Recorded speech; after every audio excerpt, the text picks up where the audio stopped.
상상해 보시죠. 뭐 우리가 투자에 실패한 것도 아니고 사업이 망한 것도 아닙니다. 네. 그저 부모님이 오래 사신다는 이유 하나만으로 억대의 빚을 지고 파산하게 된다면 기분이 어떠실 것 같나요? 와, 상상만 해도 진짜 숨이 턱 막히네요. 그렇죠. 근데 이게 믿기 힘드시겠지만 작년 한 해 동안 우리나라에서 간병비로 지출된 총액이 무려 10조 원을 넘어섰습니다. 10조 원이요? 아유, 진짜 어마어마한 규모네요. 사교육비 총액의 거의 40%에 육박한다고 들었거든요. 맞습니다. 그래서 부모님을 돌보다가 이른바 의료빈곤층으로 전락하는 비극이 지금 우리 주변 곳곳에서 실제로 벌어지고 있어요. 정말 무거운 현실이죠. 그 수명이 늘어난다는 게 인류의 오랜 꿈이었잖아요. 네, 축복이죠, 원래는. 근데 정작 그 축복이 지금은 거대한 경제적 재난으로 청구되고 있는 셈이니까요. 바로 그 지점에서 오늘의 심층 분석을 본격적으로 시작해 보려고 합니다.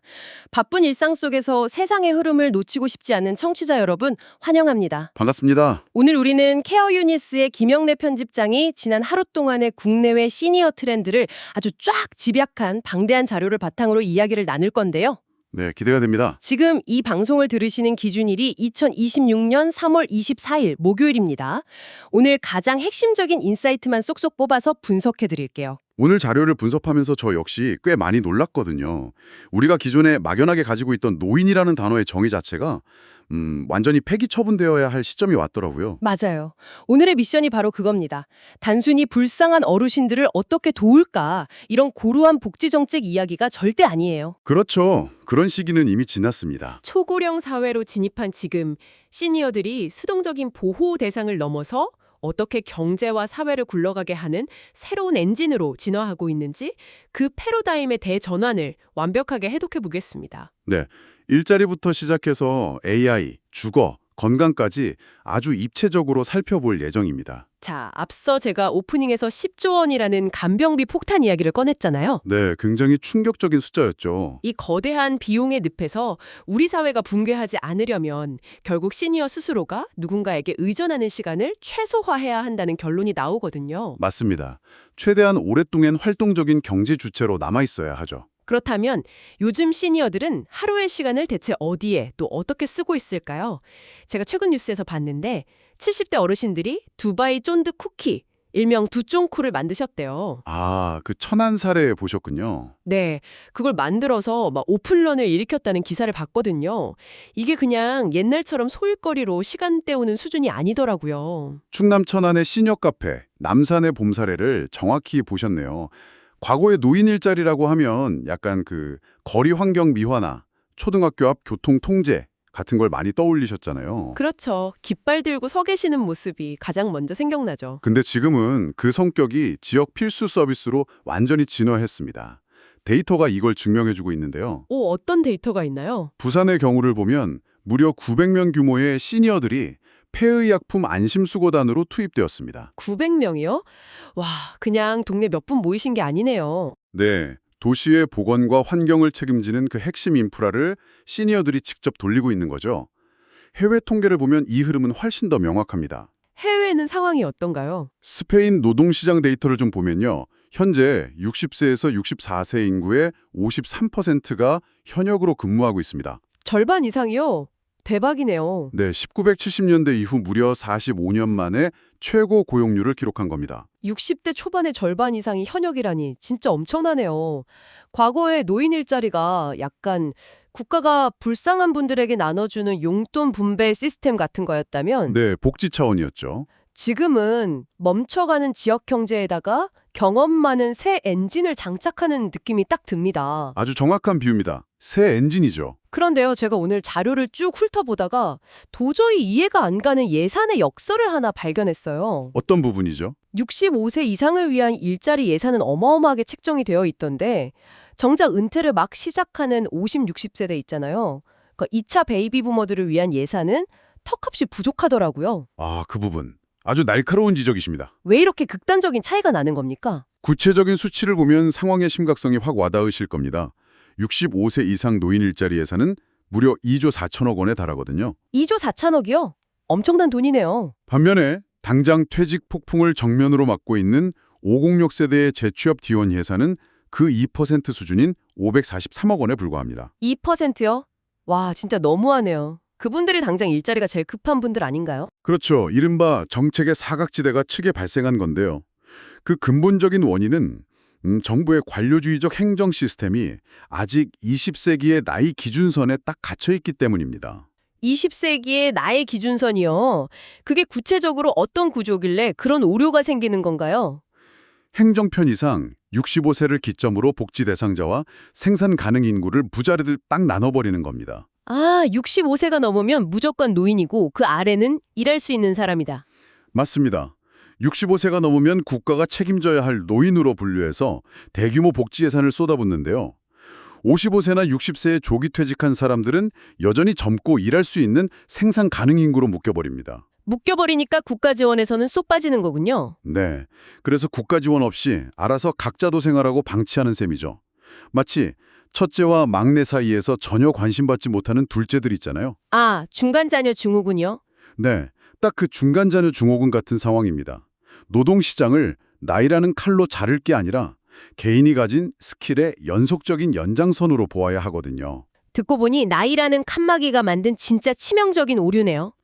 이 5060 세대가 노동시장에서 완전히 이탈해버리잖아요. 그러면 몇 년 뒤에 이분들이 고스란히 국가가 부양해야 할 막대한 짐으로 돌아오게 됩니다. 와, 낀 세대를 방치하면 결국 그 엄청난 청구서가 청취자 여러분을 포함한 우리 모두에게 세금으로 돌아온다는 뜻이네요. 정확합니다. 아주 무서운 이야기죠. 자, 그럼 이렇게 시니어들이 일터로 나가고 주체적으로 살아가기 시작하면 필연적으로 빈자리가 생기잖아요. 그렇죠. 누군가는 집안을 돌봐야 하니까요. 맞아요.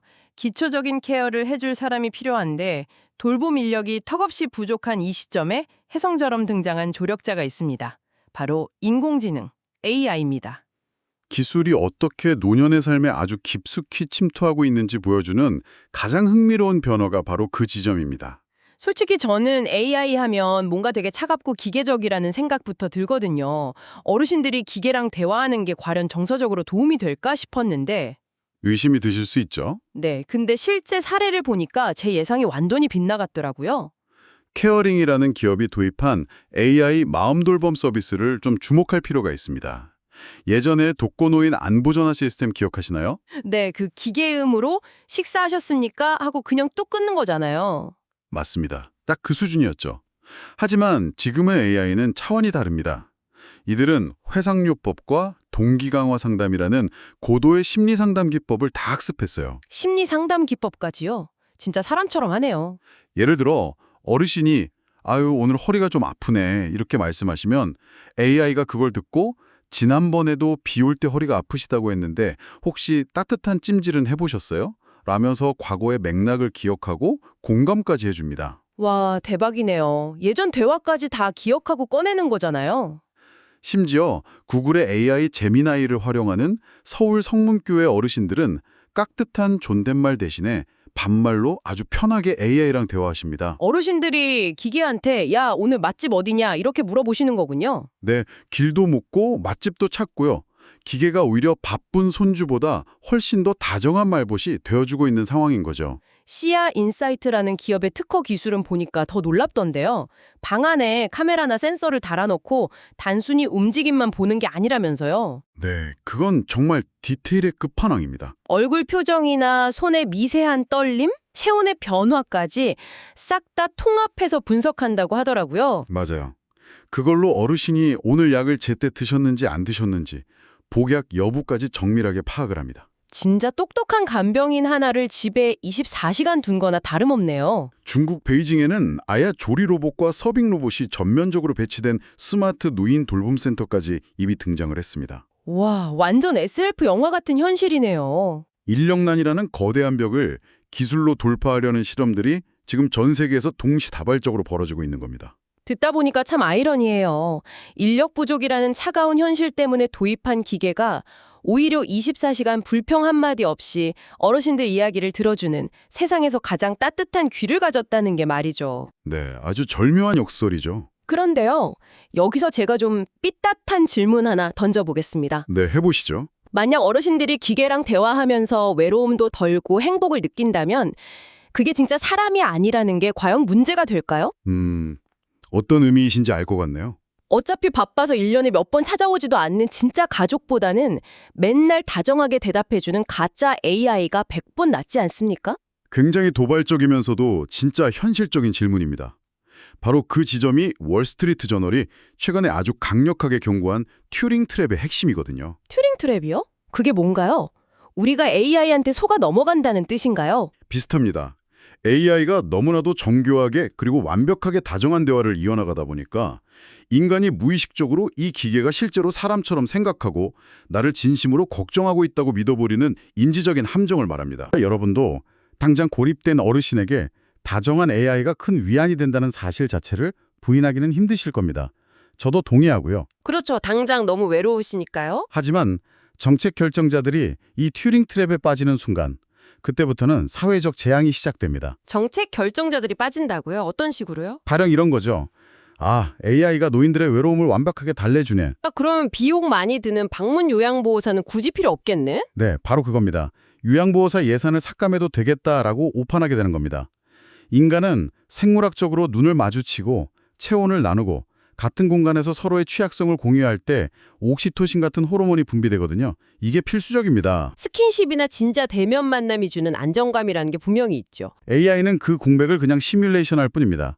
기계의 다정함은 결국 데이터의 연산일 뿐이라는 걸 망각하고 물리적인 인간 사회의 인프라를 줄여버리면 어떻게 될까요? 어휴, 끔찍하네요. 시니어들은 결국 아무도 찾아오지 않는 완벽한 디지털 감옥에 갇히게 될 위험이 큽니다. 와, 갑자기 소름이 쫙 돋네요. 기계가 너무 완벽한 나머지 오히려 진짜 사람의 온기를 시스템에서 합법적으로 지워버리는 핑곗거리가 될 수 있다는 거군요. 정확합니다. 그래서 AI를 훌륭한 보조제로 써야지 인간의 대체제로 써서는 안 된다는 경고입니다. 확실히 이해했습니다. 자, 그럼 이렇게 일자리를 찾고 AI의 보호를 받는 시니어들, 과연 물리적으로 어떤 공간에서 늙어갈 것인가 하는 문제로 한번 넘어가 보죠. 주거 문제 정말 중요하죠. 주거 패러다임이 지금 완전히 뒤집히고 있다고요? 태가 변하고 있습니다. 시설에 들어가는 것 자체를 어르신들이 많이 꺼리시잖아요. 맞습니다. 그래서 오는 3월 27일부터 매우 의미 있는 제도가 시행됩니다. 바로 통합돌봄, 영어로는 AIP라고 불리는 제도입니다. Aging in place.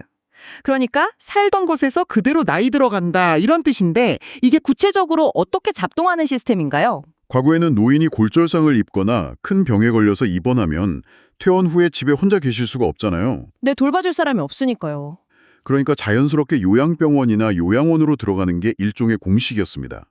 하지만 이 통합돌봄 제도는 환자가 자신의 집으로 돌아가는 것을 전제로 딱 깔고 있습니다. 집으로요?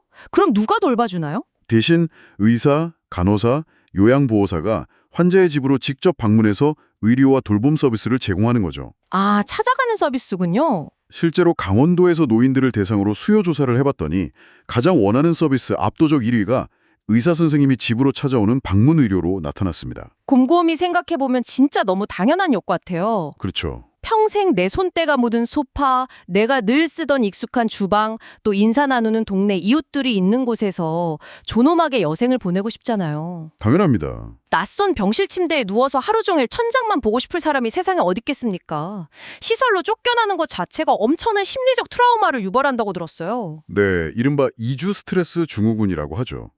이게 오히려 건강을 더 악화시킵니다. 그런데요, 내 집 말고 아예 새로운 주거 형태를 찾는 분들도 엄청 많아지고 있다면서요. 그렇습니다.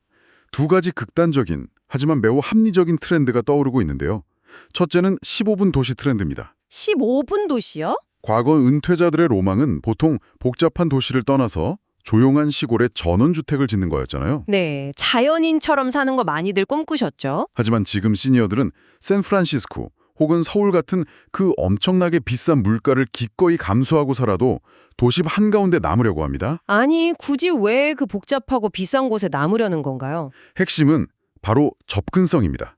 최고 수준의 대형 병원, 백화점, 문화시설을 걸어서 15분 이내에 누릴 수 있는 인프라의 중심에서 절대 밀려나지 않겠다는 생존 전략인 거죠. 아, 듣고 보니 그러네요. 조용한 시골로 갔다가 갑자기 쓰러졌는데 구급차 오는데 1시간 걸리면 네, 그건 낭만적인 은퇴가 아니라 목숨을 건 도박이니까요. 와, 은퇴라는 게 자연으로 돌아가는 게 아니라 도시라는 거대한 메인 서버에 내 생명줄을 계속 접속해두는 행위로 바뀐 거네요? 아주 정확한 통찰입니다. 그럼 두 번째 트렌드는 뭡니까? 바로 지방대학의 유휴부지를 활용한 캠퍼스형 실버타운입니다. 대학교 캠퍼스예요? 네, 학령 인구가 줄어들면서 텅 빈 대학의 기숙사나 남는 부지를 고령자 친화적인 주거단지로 싹 개조하는 겁니다. 오, 아이디어 진짜 좋네요. 시니어들은 대학병원의 의료 서비스를 가까이서 누리고 도서관에서 책도 읽고 또 대학생들하고 자연스럽게 교류할 수 있으니까 일석삼조죠. 아이디어는 진짜 기발하고 낭만적인데 여기서 아마 청취자 여러분도 저랑 비슷한 의문을 딱 가지실 것 같아요. 넓잖아요. 게다가 우리나라는 산비탈 깎아서 만든 곳도 엄청 많거든요. 맞아요. 경사가 장난 아니죠. 젊고 혈기 왕성한 개학생들도 강의실 옮겨 다니라 다리가 후들거리는데 고령자들이 그 넓고 가파른 캠퍼스에서 어떻게 생활합니까? 이동권 장벽 문제가 엄청 심각할 텐데요. 정확히 그 반론이 현재 학계와 도시계획 현장에서 가장 뜨겁게 논의되는 핵심 주제입니다.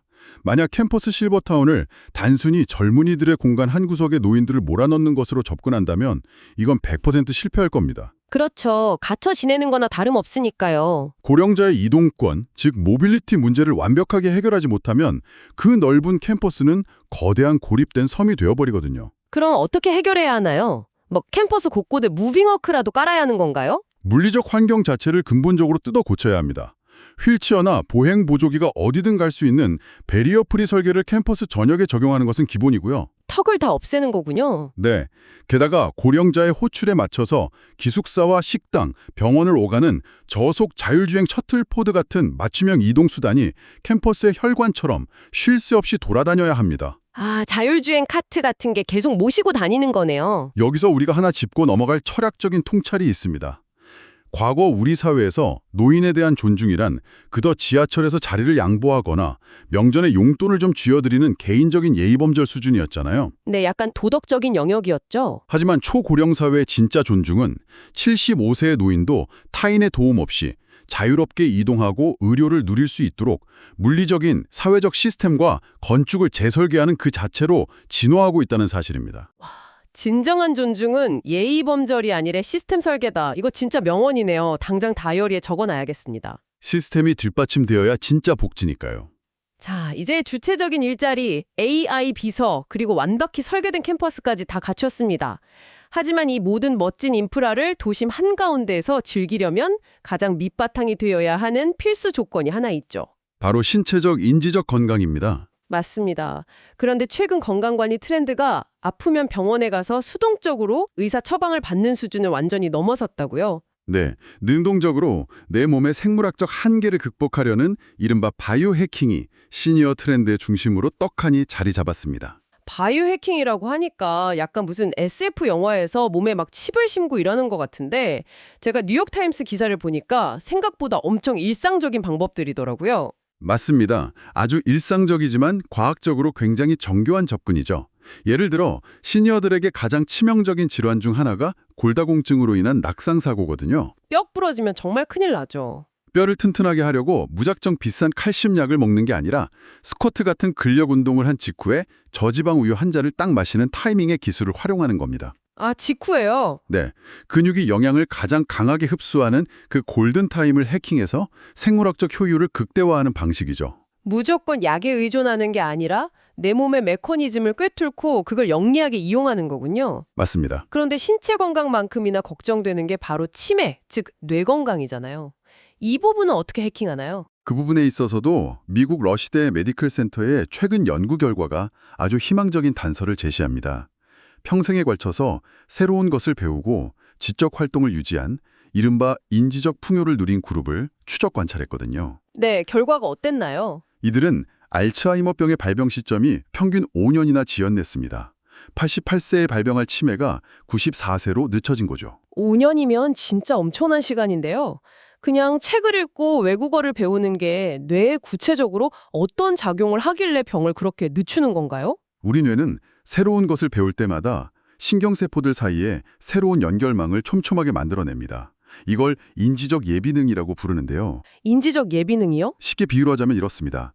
알츠하이머라는 병이 뇌의 고속도로를 꽉 차단하더라도 평소에 지적 활동으로 만들어둔 수많은 국도와 샛길이 있기 때문에 뇌의 기능이 멈추지 않고 계속 정상적으로 굴러가는 원리입니다. 아, 치매 단백질이 메인 도로를 막아도 내가 평소에 뚫어둔 우회로로 정보가 슉슉 지나간다는 거군요. 네, 정확합니다. 진짜 완벽한 설명이네요. 반대로 우리의 수명을 갉아먹는 무서운 적도 있다면서요. 네, 클레어 코온 기자의 리포트가 아주 흥미로운 지점을 짚어냈습니다. 바로 독성 인간관계입니다. 독성 인간관계요? 스트레스 주는 사람들이요? 맞습니다.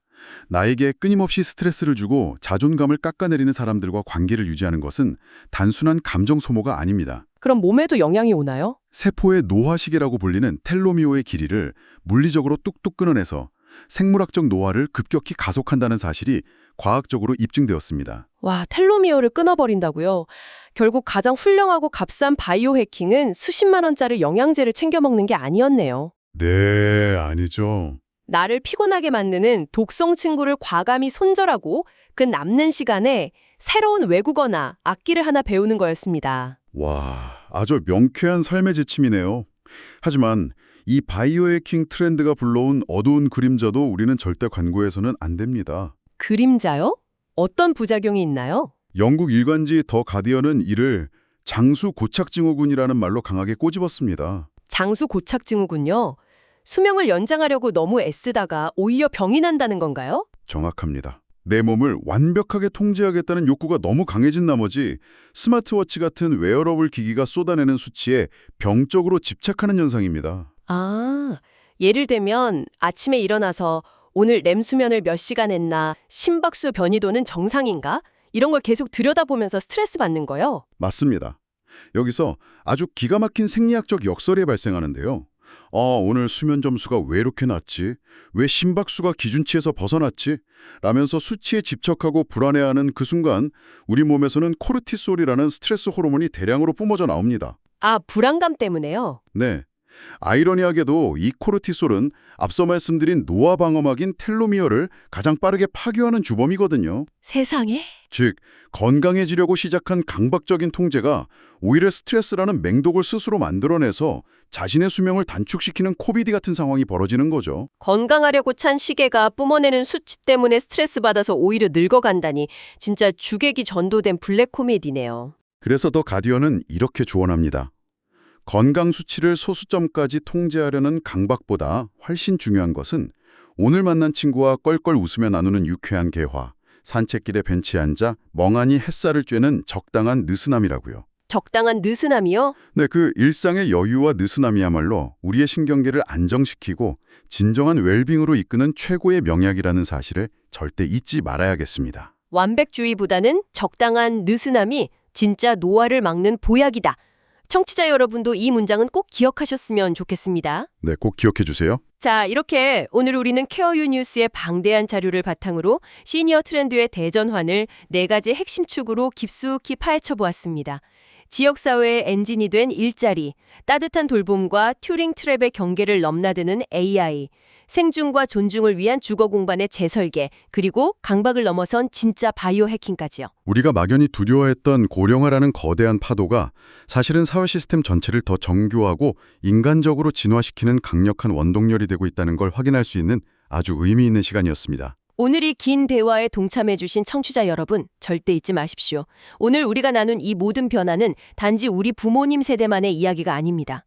만약 여러분이 지금 40대, 50대라면 이것은 여러분이 머지않아 당면할 현실이자 여러분 스스로가 주도적으로 설계해 나가야 할 바로 여러분의 미래 청사진입니다. 맞습니다. 미래는 가만히 앉아서 예측하는 것이 아니라 지금 우리가 어떤 선택을 하느냐에 따라 만들어지는 것이니까요. 오늘 심층 분석을 마무리하면서 여러분이 출퇴근길에 혹은 잠들기 전에 곰곰이 씹어보실 만한 도발적인 생각 하나를 던지고 싶습니다. 네, 어떤 질문인가요? 만약 오늘 우리가 나눈 이야기처럼 가까운 미래에 AI와 자율주행 기술이 우리의 모든 기본 돌봄을 완벽하게 해결해주고 또 고도의 바이오 해킹을 통해 우리가 100세, 아니 120세까지 맑은 정신과 튼튼한 다리를 유지할 수 있다면 과연 어떤 일이 벌어질까요? 세상이 완전히 달라지겠죠. 훗날 우리 사회에서 인생의 끝을 의미하는 은퇴라는 단어 자체가 국어사전에서 영영 지워지게 되지 않을까요? 영원히 멈추지 않는 시계처럼 평생토록 새로운 일을 배우고 창조하며 중간중간 수십 번의 달콤한 안식년만이 반복되는 삶. 여러분은 이 모래시계가 영원히 뒤집히는, 영원히 은퇴하지 않는 사회를 맞이할 준비가 되셨습니까? 정말 깊이 생각해 볼 만한 질문이네요. 오늘 심층 분석 시간은 여기서 인사드리겠습니다. 끝까지 함께해 주셔서 감사합니다.